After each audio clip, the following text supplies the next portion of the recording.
Have you ever wondered how mirrors are made? How a simple piece of glass transforms into a reflective surface that allows us to see our own reflection?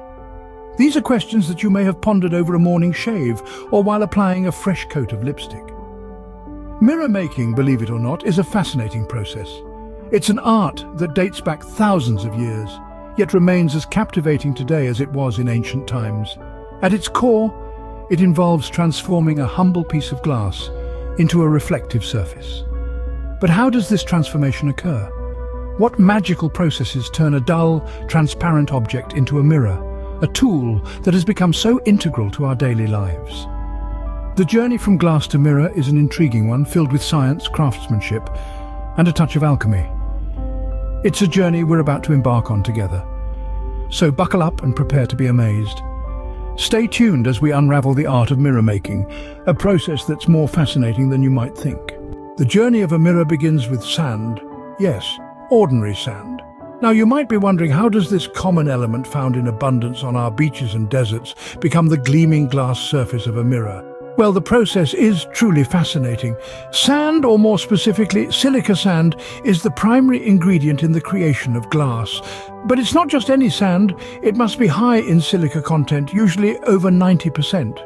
This special sand is combined with soda ash and limestone, creating a mixture that's ready for the furnace.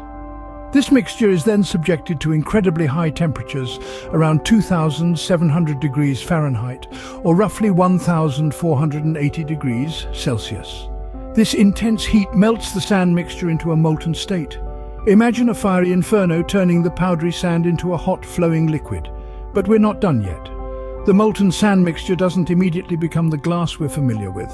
No, it must first undergo a process known as annealing. This involves cooling the molten glass very slowly, allowing any internal stresses to be relieved. If the molten glass was simply allowed to cool quickly, it would become brittle and easily shatter. But by controlling the cooling process, the glass becomes durable and strong. It's a delicate dance of heat and time that results in a material we use every day without a second thought. The end result of this intense process is a sheet of clear, flat glass, the first stage in the journey of a mirror. It's a testament to human ingenuity that we've taken something as common as sand and transformed it into a material that's become integral to our daily lives. So, from the beaches to your home, the transformation of sand to glass is the first step in the making of a mirror. The next step in mirror making involves the application of a reflective coating, a process known as silvering. Now you might be wondering, what exactly does this silvering process entail?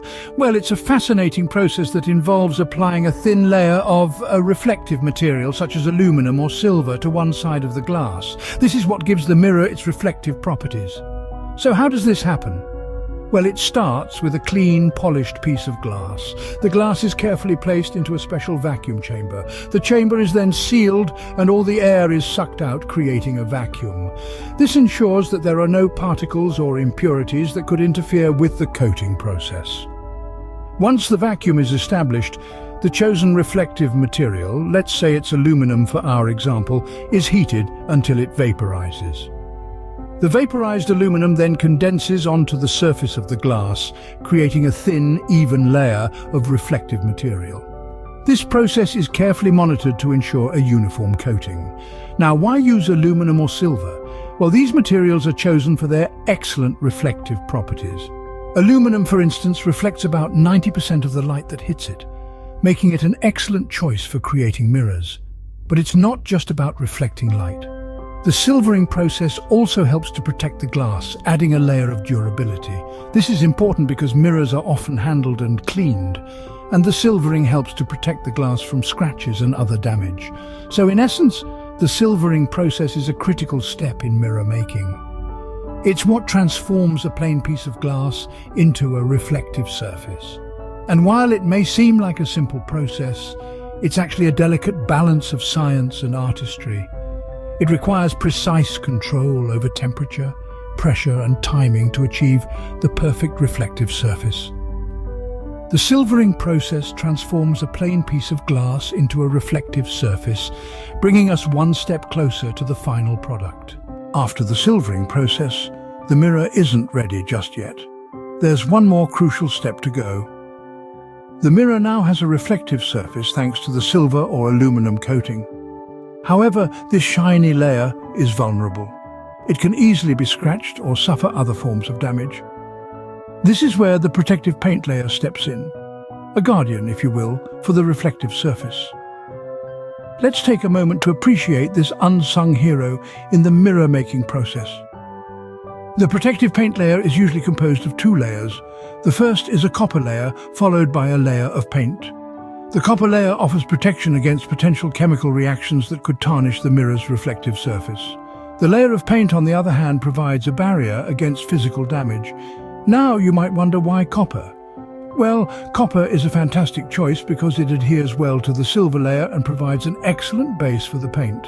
It's a bit like preparing a canvas for an artist. You wouldn't start painting without priming the canvas first, right? The same principle applies here. The paint layer is equally important. It serves as a shield against scratches, preventing any physical damage that could impair the mirror's reflective abilities. The paint used is usually a type of hard, durable paint that is resistant to scratching and peeling. But that's not all. This protective paint layer also plays a critical role in preventing the silver or aluminum from oxidizing. Oxidation is the enemy of reflectivity. It can make the mirror's surface dull and less reflective over time. By preventing this oxidation, the protective paint layer ensures that the mirror remains as shiny and reflective as the day it was made. So, the next time you look into a mirror, take a moment to appreciate not just your reflection, but also the intricate process and the careful craftsmanship that went into creating that mirror. With the protective paint layer, the mirror's reflective surface is preserved, ensuring it continues to serve its purpose. Now, the mirror is almost ready, but there's one last stage to complete. The final steps in creating a mirror are as important as the initial ones. These steps transform a simple piece of glass into a mirror that is ready to be used in homes, offices, or anywhere else. Our mirror at this stage is a perfect rectangular sheet, but it may not always be the desired shape or size. This is where the cutting process comes into play. Craftsmen use a diamond-tipped glass cutter to score the surface of the mirror. Like a seasoned artist, they deftly make precise cuts to shape the mirror into various forms. It could be a rectangle for a full-length mirror, a square for a bathroom mirror, or even an oval for a decorative piece. The cutting process requires an incredible amount of skill and precision, as one wrong move can result in a crack that ruins the entire mirror.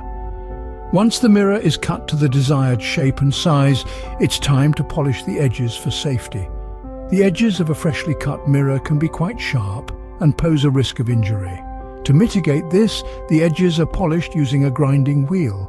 This removes the sharpness and makes the mirror safe to handle. In addition, polishing also enhances the aesthetic appeal of the mirror, giving it a finished and professional look. But that's not all. The mirror then goes through a thorough quality check. Any imperfections, no matter how small, are not tolerated. This ensures that every mirror that leaves the factory is of the highest quality. So, there you have it. From a humble pile of sand to a beautiful reflective piece of art, the journey of a mirror is indeed fascinating. And it's not just about the reflection you see in it, but the craftsmanship, the precision, and the science behind its creation. With these final touches, the mirror is now ready to reflect the world around it. So there you have it. The journey of a mirror, from a handful of sand to a reflective surface. It all starts with sand, heated to extreme temperatures to form a liquid glass, which is then cooled and shaped into a flat surface. Then comes the silvering process, where a layer of silver or aluminum is deposited onto the glass. This gives the mirror its reflective properties, but the process doesn't stop there. To protect the delicate silver layer, a coat of protective paint is applied, sealing off the silver from the elements. And finally, to ensure a perfect reflection, the mirror is polished and refined, removing any imperfections. This intricate process, combining both science and artistry, results in the mirror we use every day. Next time you look into a mirror, remember the fascinating process behind its creation. It's not just a reflection, it's a marvel of science and art.